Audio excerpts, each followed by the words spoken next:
got the Assault back in the shop here. I've got a pretty good load of stuff to do on this thing. I've got to put all the shocks back in, get all the springs back on the shocks, swap around a bunch of stuff in the rear skid. I'm gonna go back to one standard torsion spring and one light duty torsion spring. Got to do carbides, navigators up front, throw brake pads in it. I use some SPI pads that I don't really like the feel of compared to the stock ones, so I'm trying out the Polaris HD pad versus the regular stock pad that would come in this. I think it's gonna be a little bit of an upgrade. I'm not really sure. The price wasn't too much different than the stock pad, so I figured I'd just give them a shot. Let's go look at the bench. Let's go look at the pile of stuff we got up here.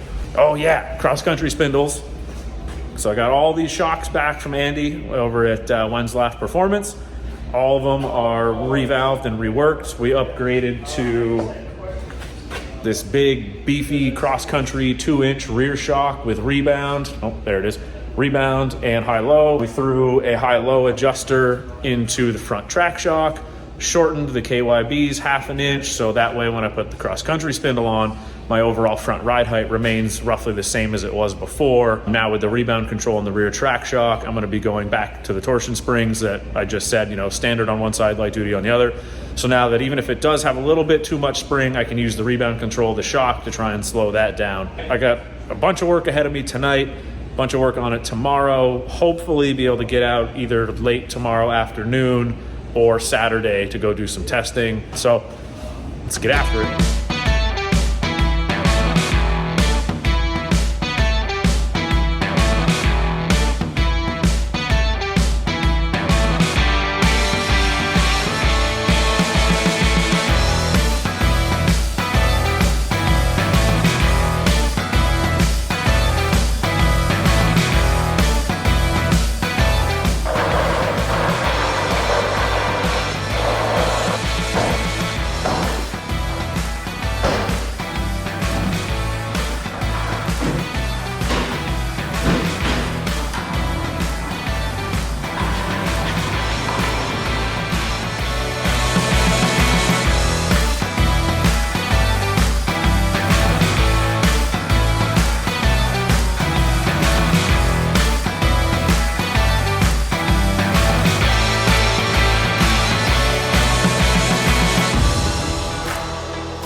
Skid is back in the Assault now, moving on to the fronts, putting the shocks in, then doing the spindles, and then I gotta do my new carbides, going again, the same thing as the 650, 6-inch snow studs Magnum with a Navigator on the front. I gotta drill the ski and put the Navigator in, and that might be it for today.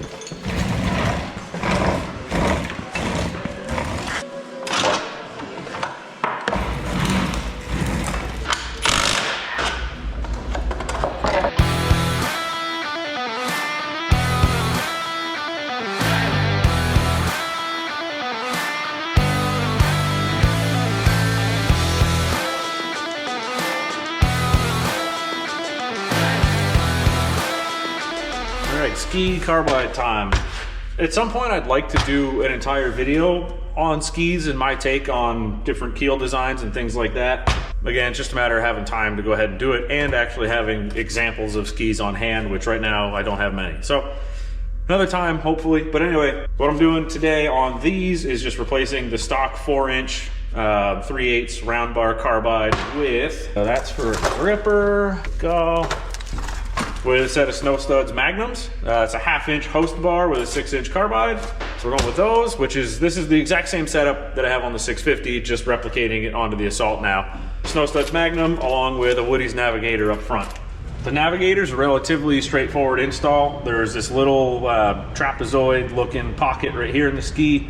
You punch one hole in there, or two, whatever, you pilot hole, then your main one. And then they have a little template in the instruction manual here that is basically 4.5 inches from your pilot hole there forward. Mark the other hole. They give you the 2 drill bit sizes.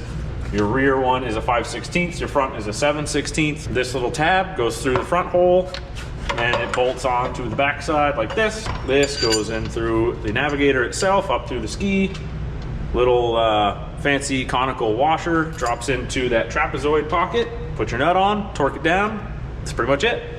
Something for you. These don't have that many miles on them. Maybe 1,000, 800-ish, somewhere in that range.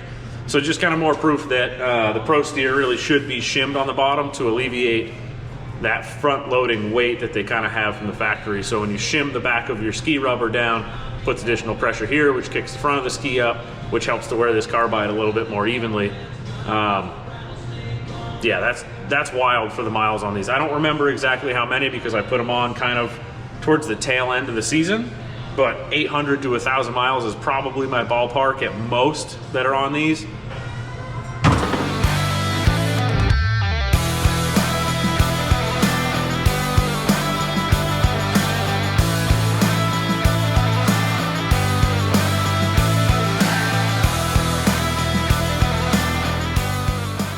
I didn't even bother using the template. It's pretty straightforward. This hole isn't, you know, it's in plastic, right? And it's not a major deal. It's not a precision thing. You can definitely use the template. I did on the first set, I did on the 650. After that, I was like, okay, this is very simple. You basically just eyeball the center of that down there, 5/16 hole there, 7/16 up here.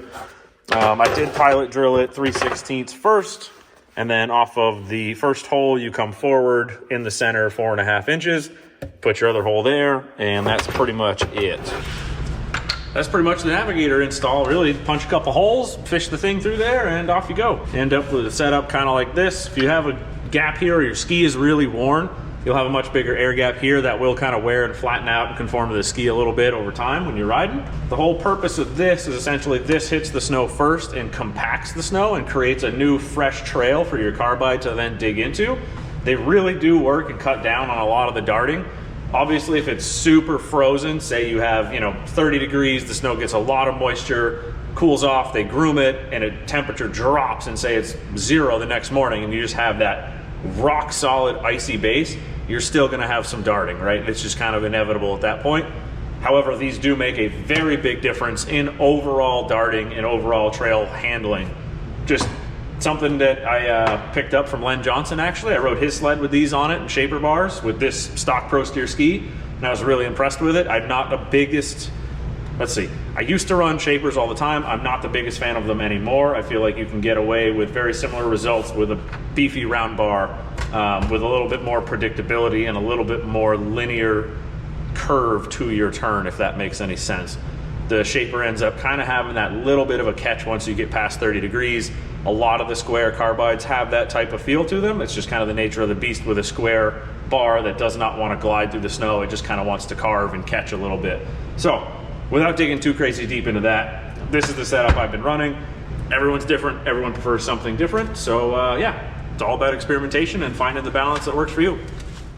Spindles are on, shocks are in, front end is pretty much all good, ready to go. Carbides, Navigators, everything, right? So I think one of the last things I have to do today to have this thing ready is just go ahead and swap these brake pads out. These are SPI something or others. The feel is just not as good as the stock one. They still work fine, but they don't have the aggressive modulation that the stock pads in the 650 do. So I ordered, like I said earlier, the Polaris HD upgrade pads. They're a different material. There isn't really any information out there that I could find quickly about what the different material types exactly were from Hayes. So kind of a gamble, but the price, I think they were only like 20 bucks more than the stock one. So I figured I would try them out. There's the part number for anyone that also wants to try them out.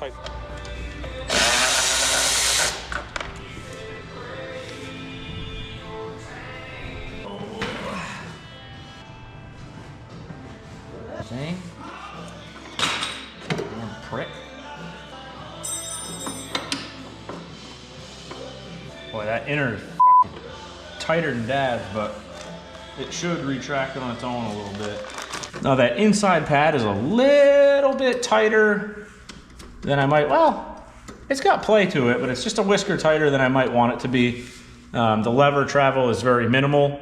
The 650 has a little bit more. I think it'll retract on its own and be fine. I'm gonna buzz it around the field and stuff before I go on any big ride tomorrow. Should be all set. I'm gonna take a little break here, go to the store, get a little Friday afternoon treat, and pick it back up after that.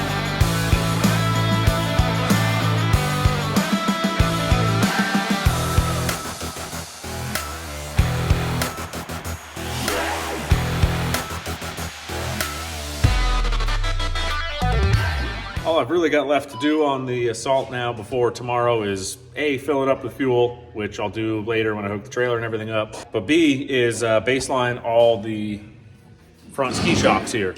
So they did get a couple small valving changes because I was pretty well bottomed out on my compression adjusters. I didn't really have any room to go softer. I'm gonna go through and kind of baseline these and hopefully get them close, because those KYBs have the triple adjusters, so you have high and low speed compression, and then you have essentially a high and a low rebound as well, along with your spring preload. So it's quite a bit of adjustment there, which is why I'm kind of going out tomorrow by myself to get that thing all dialed in and baseline, so that when I do have a group ride, it's pretty much ready to go and it's really close to being perfect and on the money. As close as we can get anyway with a snowmobile. Shocks are all baseline, and the last little thing that I want to do is go ahead and throw together a secondary, my spare one here, with a different helix. It's kind of got a goofy cut to it that I want to try in the boost. So I'm gonna go ahead, set that thing up, change out the spring, change from the original big rollers to some small rollers, and then throw in this kind of spooky helix and bring that with me tomorrow and try it out, see how it goes.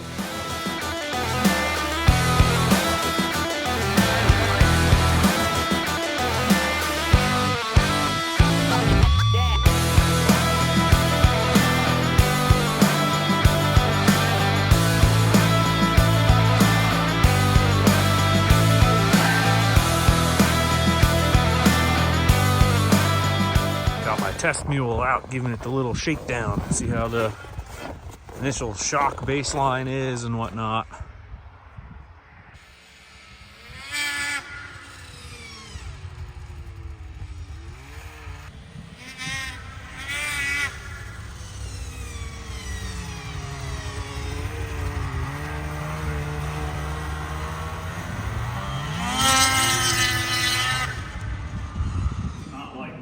Through a lot of it at all, and then off the little jump landing, it's like, yeah.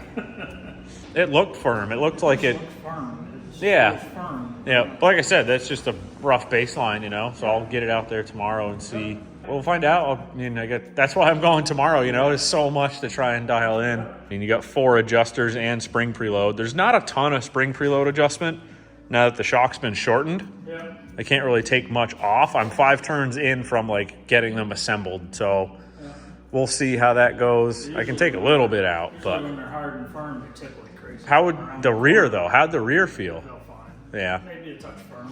Yeah. But